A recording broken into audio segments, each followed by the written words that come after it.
We're back and coming to you this week from the backwoods of Arkansas, a world away from the campaign and the bubble in which it's covered. But as always, Richard Gisbert is tuned in to cover the coverage for us. Here he is with his sane take on the media madness in this week's Election Post.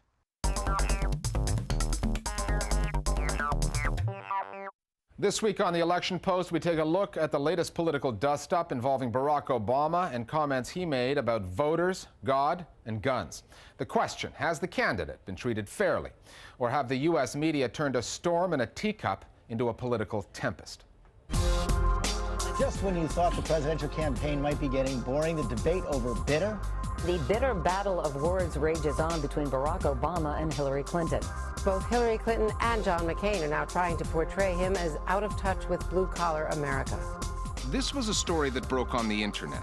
The Huffington Post website posted an article and a sound clip of Barack Obama speaking at a fundraiser about the challenge his Democratic Party faces in appealing to blue-collar voters who have drifted toward Republican ideas.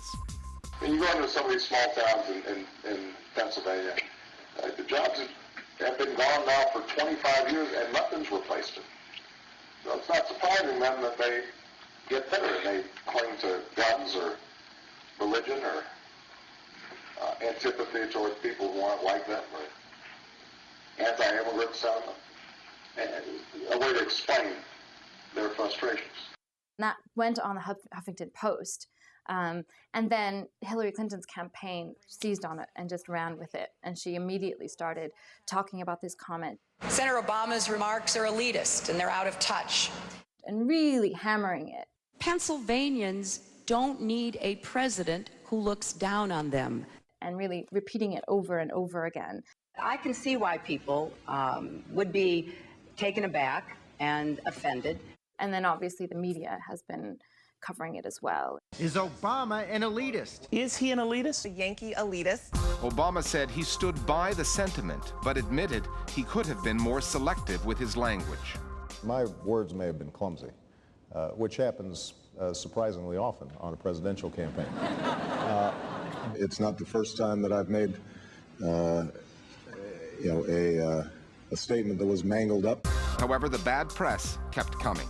Senator Obama has been treated with kid gloves by the American media throughout much of the campaign. Now that they've been called on that, they're now responding and attempting to show how balanced they can be by going on the attack against Senator Obama somewhat belatedly and frankly on a matter that is relatively inconsequential.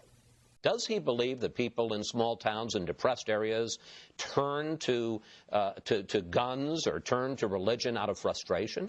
What was striking was the media's willingness to adopt the Clinton campaign's characterizations of Obama's comments.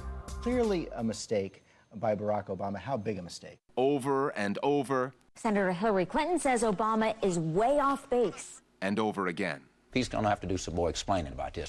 Rare was a voice of reason on this issue heard on American airwaves, but there were exceptions. If you look at what he said, we're not actually taking that on as a political issue and debating whether or not that's right or wrong. We're debating the damage of the caricature of his comments. It's become this meta-narrative about how he's been described, rather than actually taking on the meat of what he argued.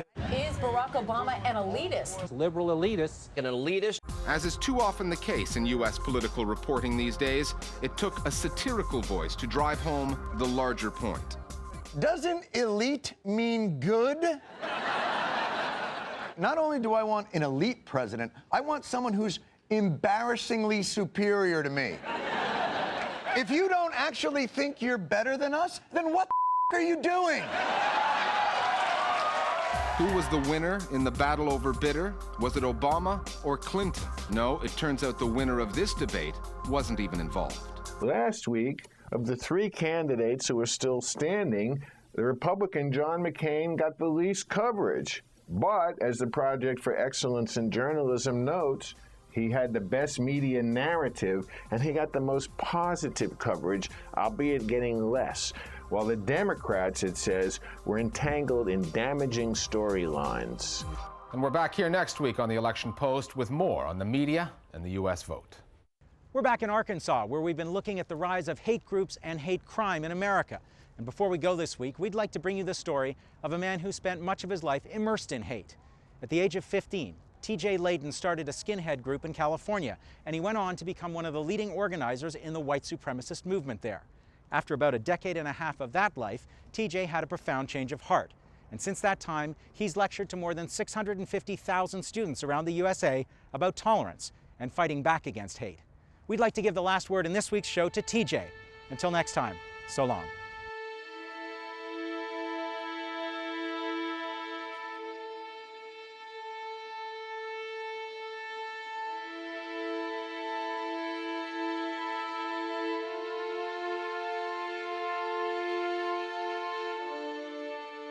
My name is T.J. Layden. I'm a former neo-Nazi skinhead. I grew up in a small town. It was a steel town. Had a place called Kaiser Steel in Fontana, California. My dad was gone a lot when I was younger. He was a long-haul truck driver. And my mom was both mom and dad. They started getting divorced when I was around 13. I think what triggered the power in me with the skinhead movement was when they walked, everybody moved away. And that's just incredible to be able to walk and have somebody move because they're afraid. I started getting different tattoos in my life when I was 16. I got skinhead down the back of my arm. I ended up with 3 swastikas on my body, SS bolts for stabbings I committed. One, it showed rank and what I had done and what I was willing to do. And 2, it was intimidation. You walk up, kick him in the ass, get out of here, punk, going home. He gets up, starts running for the door, he's crying. You become numb to it. It's like the first time you beat somebody, and you beat him really, really bad, you know, you check the obituaries for 3 or 4 days, that guy died, and then the next guy you beat, you know, maybe check it for a day, and the third guy you beat, you don't care. 4th, 5th, first kid you stab, you know, holy crap, man, did he die, did he die? Second kid you stab, who cares? First drive-by you do, maybe you're sweating it off for a couple days, after a while it becomes norm. You gotta remember, I brought my son home from the hospital, and there's a swastika flag over his crib. So, I mean, I was raising my boys to be Nazis, raising my boys to be white supremacy skinheads. I mean, this was just normal. But as they were progressing, my oldest son told me to turn the TV off because we weren't supposed to be watching shows with niggers on it. Now, my initial impression when I was very, very happy. The second reaction was, who are they going to be? Not at 5, not at 10, but at 15 and older. My problem was, when it came to sacrificing my children, was I willing to let them die for this cause? And I wasn't. And that kind of shaked my foundation. If I'm not willing to let my kids die for this, then why am I in it? I started getting death threats, and then all of a sudden I went from that guy that everybody knew who was a hardcore racist to being, you know, the ultimate traitor. The politics that's going on right now in this country, the very interesting thing about this presidential election, if you look at it, it's not the norm.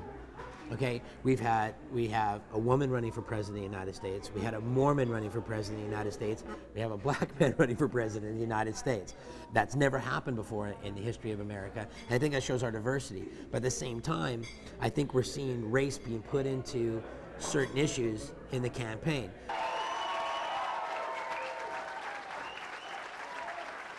I know Barack's being attacked because of the minister, you know, a friend of his.